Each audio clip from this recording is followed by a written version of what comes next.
ஒரு பசுமை நிறைந்த நதிக்கரையில் ஒரு புத்திசாலியான குரங்கு வாழ்ந்தது.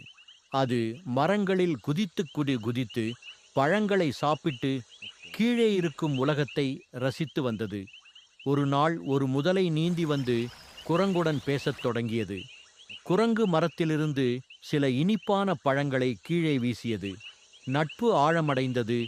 ஒவ்வொரு நாளும் குரங்கும் முதலையும் நதிக்கரையில் சந்தித்தனர்.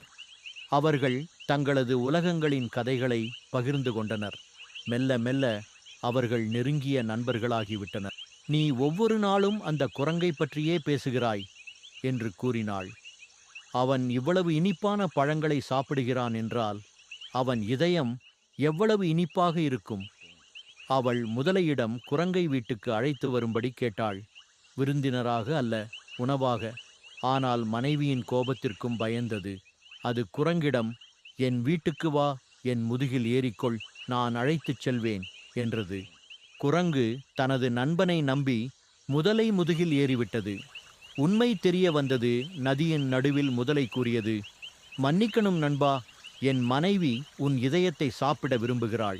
குரங்கு அமைதியாகவே இருந்தது. "ஐயோ, இதை நீ முன்பே சொல்லியிருக்க வேண்டும். என் இதயம் மரத்திலிருந்தே விட்டு வந்து விட்டேன்" என்றது. குரங்கின் புத்திசாலித்தனம் முதலை ஆச்சரியத்தில் உறைந்தது. "நிஜமா? அப்படியென்றால் திரும்பிப் போகலாம்." அவர்கள் நதிக்கரையை சென்றவுடன் குரங்கு வினைவாக மரத்தில் ஏறிவிட்டது. ஒரு பாடம். மரத்தின் உச்சியிலிருந்து குரங்கு கூறியது, "ஒரு முறை நண்பனை ஏமாற்றினால் அந்த நட்பு முடியும்தான்.